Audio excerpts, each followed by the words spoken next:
La vie dans une petite commune, comment dynamiser son territoire? La crise sanitaire a rebattu les cartes entre villes et campagnes. Les petites communes retrouvent un attrait. Pour profiter pleinement de ce regain d'intérêt, les communes et les communautés de communes disposent de plusieurs leviers. Le développement des mobilités, le renforcement des services publics par le numérique et l'implantation de commerces et d'entreprises. Développer les mobilités. Les territoires ruraux ont une forte dépendance à l'automobile pour les déplacements. C'est pour cette raison que la loi d'orientation des mobilités du 24 décembre 2019, la LOM, permet aux communautés de communes de devenir autorités organisatrices de la mobilité, autrement dit, d'être compétentes pour l'organisation des mobilités au sein de leur ressort territorial.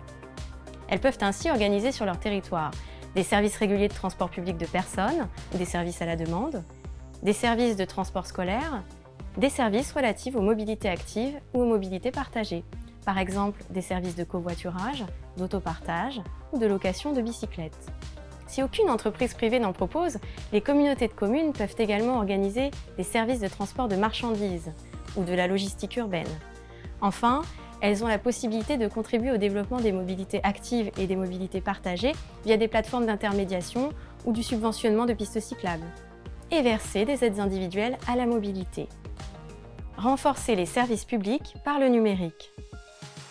Pour réduire la fracture numérique, le plan de relance a prévu le financement des études de besoins et de faisabilité, ainsi que des projets numériques locaux des petites collectivités ou leurs groupements.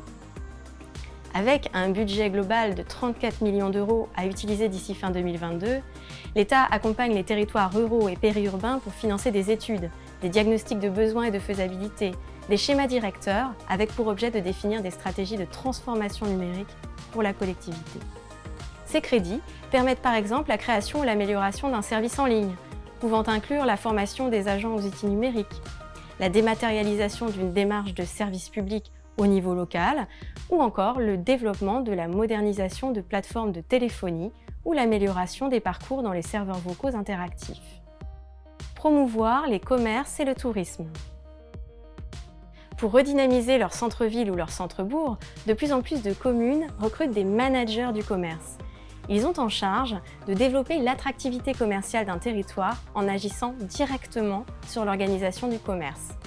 Encadrement des mutations commerciales, suppression des locaux vacants, politique collective d'animation et de promotion, développement d'enseignes par exemple. De plus, depuis la loi NOTRe de 2015, seules les communes ou leurs groupements peuvent accorder des aides à l'immobilier pour l'implantation d'entreprises. Par ailleurs, des mesures de soutien aux cafés et restaurants sont apportées aux petites communes rurales.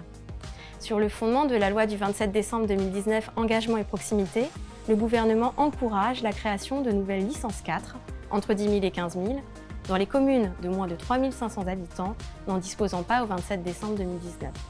Rien de plus simple, la licence est créée par simple déclaration au maire par le futur exploitant. Si vous êtes intéressé, retrouvez tous les outils dans nos fiches d'orientation et dans l'encyclopédie des collectivités locales.